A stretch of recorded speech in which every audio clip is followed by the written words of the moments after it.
Soul Tribe, this is Mystique, your Mystics here.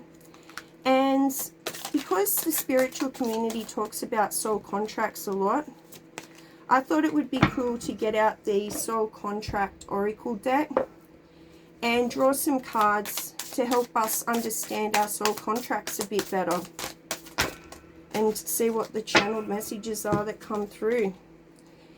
In stillness, it is one of the most beneficial things you can do for your mental health and for yourself to level up and make life more tolerable, more bearable, more cool with being able to handle situations. The best thing you can do to achieve that is learn to sit still within yourself and feel content with being in your own energy, in your own thoughts. You don't want it to be an unpleasant place. So learning to sit still within yourself and being able to make peace within oneself makes life peaceful. It makes everything that much easier to deal with. And this is because when you are sitting still within yourself, you are no closer to your higher self than you will ever be. And if you want to know what it is that your higher self wants you to do, is guiding you to do, you will be able to hear it when you sit still within yourself and be able to find that place a pleasant and happy place, rather than letting things like fear and doubt and uncertainties rob us of our peace and happiness. You've got inner flame. That's your soul. And you want it to burn bright. You want it to burn bright like a fire on a cold and freezing night where it's your only source of life, being able to stay warm. And that is how important it is to take good care of and prioritize the health of your soul in order to fulfill your soul contract here in this lifetime. So we don't have to come back and keep learning the same lessons, because that's what happens if we don't achieve them in one lifetime. Well, Spirit will make sure that we learn them in the next lifetime, and so forth, each lifetime. So depending on how many lifetimes you've been here, depending on, you know, if you're a person that makes heaps and heaps of mistakes, the same ones over and over again, rather than learning the lesson, you have likely lived a fair few lifetimes on this earth. And,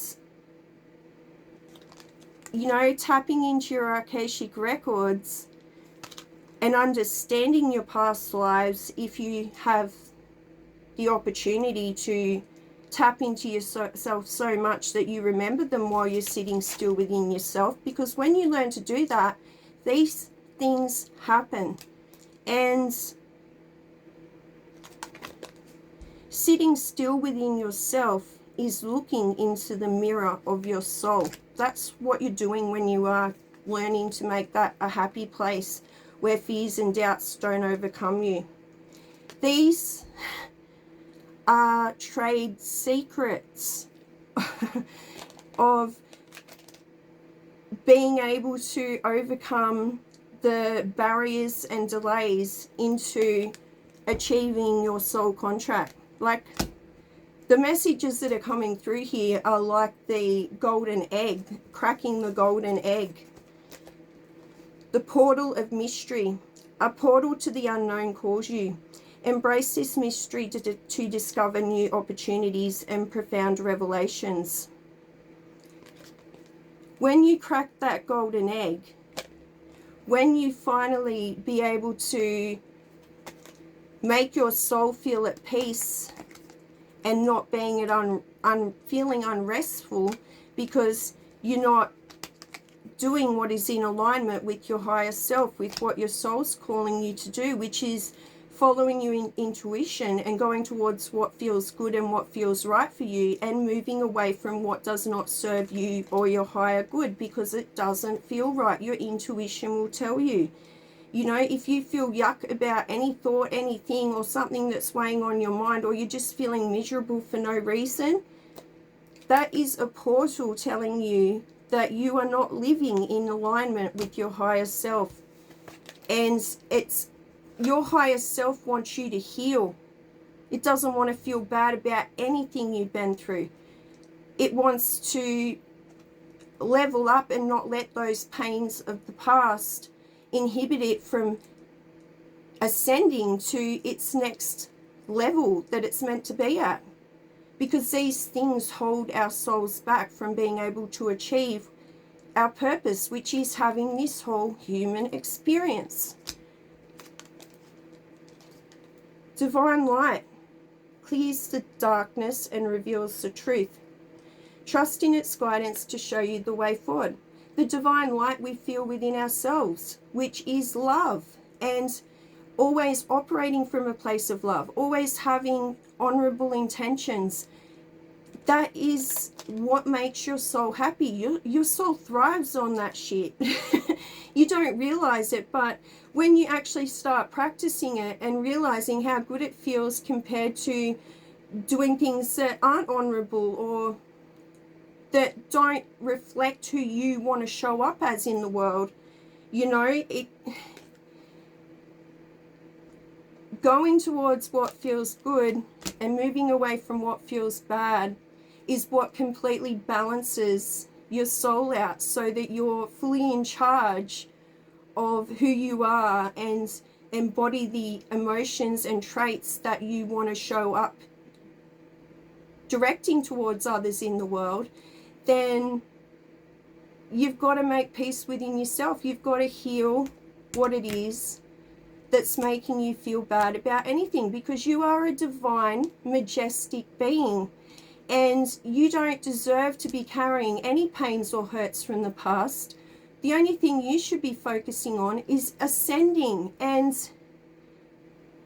to do that, if we want to ascend when we finish this lifetime on earth to our next level, to our next adventure, to our next beginning, then the key is showing up as the best version of yourself that you possibly can in each day that you show up to put your presence in the world. You know, you want to be the best version of yourself for your family and for your friends and for the people that are important to you, that your significant nearest and dearest. You don't want to show up as a tired or grumpy or irritated or frustrated person when other things are getting on your mind, when other things are making you feel shitty about things. You don't want to carry that and into the present moment when tomorrow's not guaranteed.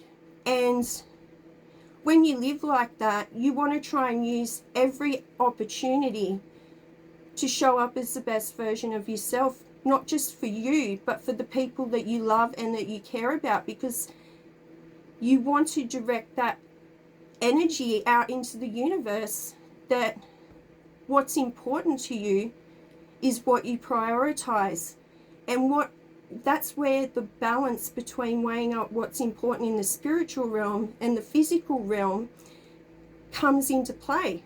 You've got to understand that there's so much more to this life than the mundane matrix system will have you thinking. Everybody thinks that the secrets to a happy life are getting a house, having a successful career, and having a family. You know, but sometimes the pursuit for the house and the successful career is what makes you neglect the truly important thing, which is your family. You know, that's just an example of how showing up as the best version of yourself and prioritizing the things that are more important is the delicate balance that we have to play in this soul contracted purpose that we've agreed to in this lifetime. So that is the channeled messages I have for you that have come through using the Soul Contract Oracle deck. And I really appreciate that you've taken the time to listen this far. If you'd like a personal reading with me, the link to my store is down in the description. And other than that, I'll catch up with you all next time. Best of luck on your soul contract mission.